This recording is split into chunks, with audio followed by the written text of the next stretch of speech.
All right, y'all. It's your boy,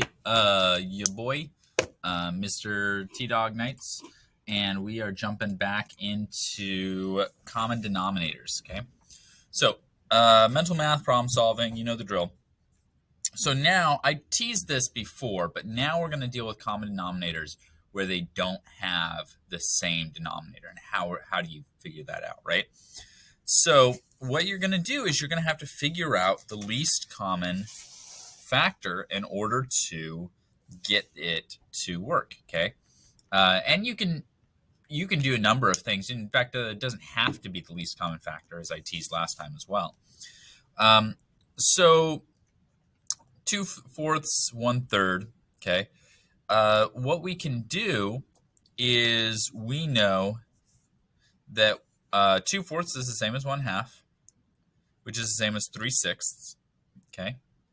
1/3 is the same as 2/6. So now we have a common denominator, okay? And a real easy way to do this, it may not always be the least common factor, but it will work always, every single time, is just go ahead and if you have 1/2 and 1/3, okay, times both of this side by this number, 3, by this denominator, and both of this side by 2, okay? That's going to give us 3/6. That's going to give us 2/6, okay? That's all that's the easiest way to get it so they have a common denominator, okay? So when we're trying to figure out this, for instance, over here for 2/4 and 1/3, right? If that's what I was starting with, looking at 4 and 3, it might not be obvious to go and do this, right? Maybe instead is you go and you times it by 3, and you do 2 times 3 and 4 times 3, okay, to give you 6/12. And then over here you do 1 times 4 and 3 times 4, which gives you 4/12, okay?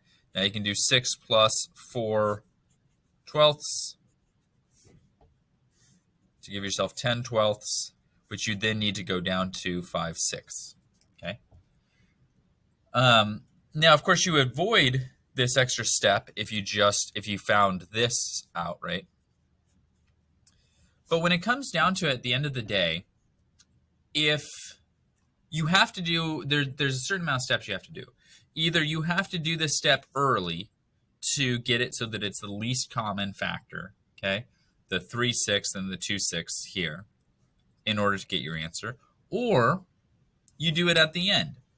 If you aren't sure, what the least common factor is, just go ahead, times them by the other denominator, and then you can just go ahead and simplify at the end. Oftentimes, simplification is a little easier to notice and to do than trying to find the least common factor, okay? So either you do the step early and you don't have to simplify as much at the end, or you just simplify at the end, okay? Whatever is going to work best for you. I think you should be able to do just fine with these. I don't think it's too complicated for you.